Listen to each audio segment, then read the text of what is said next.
want to start with this great news on the coronavirus front. Yesterday was the first day there were no community transmissions in this country. That is quite an achievement, isn't it? We are winning the fight against the virus, which is fantastic, which is why we have been able to ease restrictions on the economy sooner than we had feared earlier this year. And that is indeed good news, but we've got to remain vigilant. The threat of a second wave is still there, and that is clearly the last thing we would want, given the threat that would pose to people's health and also to people's livelihoods. Okay, days like yesterday mean the easing of restrictions can happen sooner rather than later?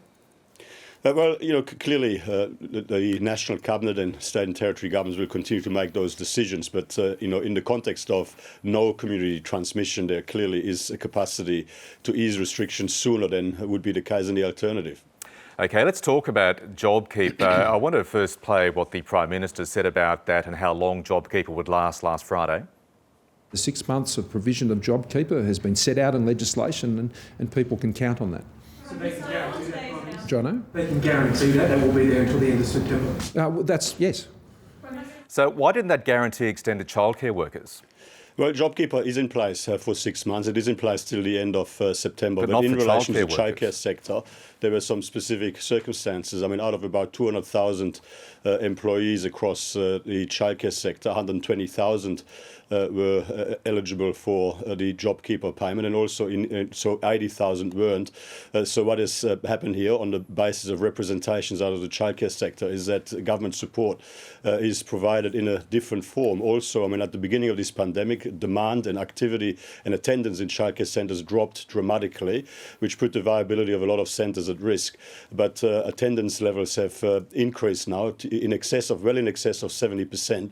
So out of a combination of returning to childcare subsidies, which had been suspended, childcare fees paid by parents based on a means-tested basis, as well as a transition payment that we are making on top of it, there is a fairer, more equitable way to provide support specifically to that sector as we transition through this period. How is that fairer when didnt, the Education Minister, your colleague, concedes that the new subsidy will be less than what was going their way under the Jobkeeper payment? And I'll ask you again, that was a guarantee the Prime Minister made. Can you understand why childcare workers are feeling a bit blindsided this week? Well, if I can answer your first question, why is it fairer? Well, it's fairer because it's providing support to, it is available to childcare centres employing with all childcare sector employees, not just the 120,000. Secondly, it ensures that those parents who can afford to contribute to the cost of the childcare of their children do so on a means-tested basis, rather than providing childcare for free, irrespective of your means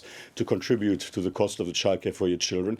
And so the cost is now spread in closer to how it is in a usual situation, given the higher level of attendance rates across that sector now. I mean, a return of attendance rates to in excess of 70%, a capacity of parents on comparatively higher incomes to contribute to the cost of the childcare of their children, and a return to the childcare subsidy payments, as well as $708 million worth of transitional payments.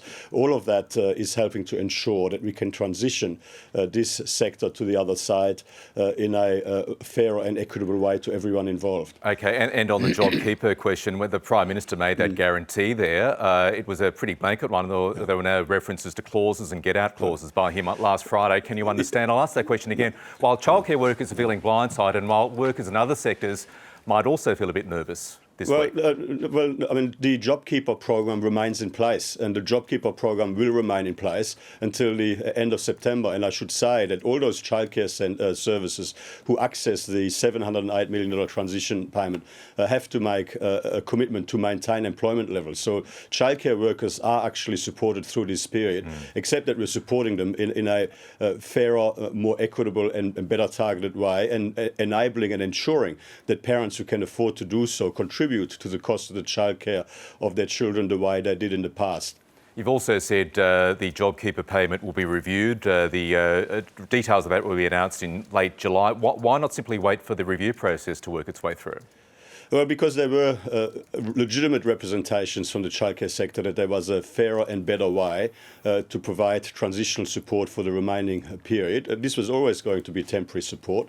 The representations were made by the childcare sector to the government, and we've taken that on board and we've taken action. And we do believe that what is in place for the childcare sector now does provide support more broadly across the sector as a whole in a way that is fairer and equitable. Okay, will we be taking JobKeeper payments away from other sectors come late July? Well, as I've said yesterday, I mean, there's no consideration to take it away from any other sector.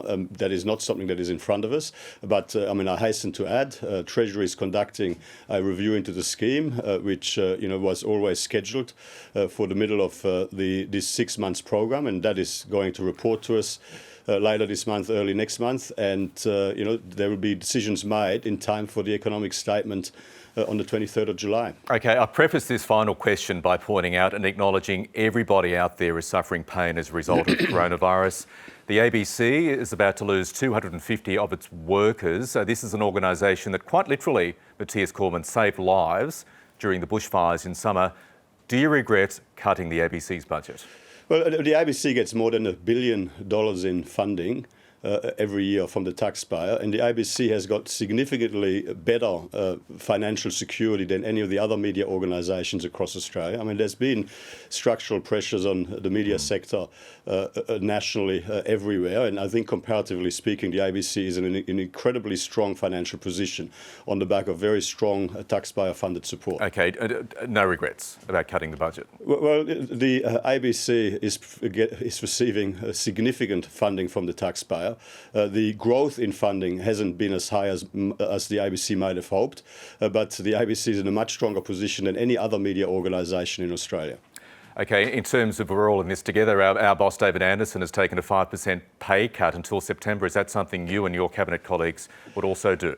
Our pay rates are set by an independent tribunal. I mean, we've frozen the pay for politicians and judges and public servants has been frozen for this year. Senior public servants has been frozen for this year, and we leave it to the independent tribunal to make these judgments.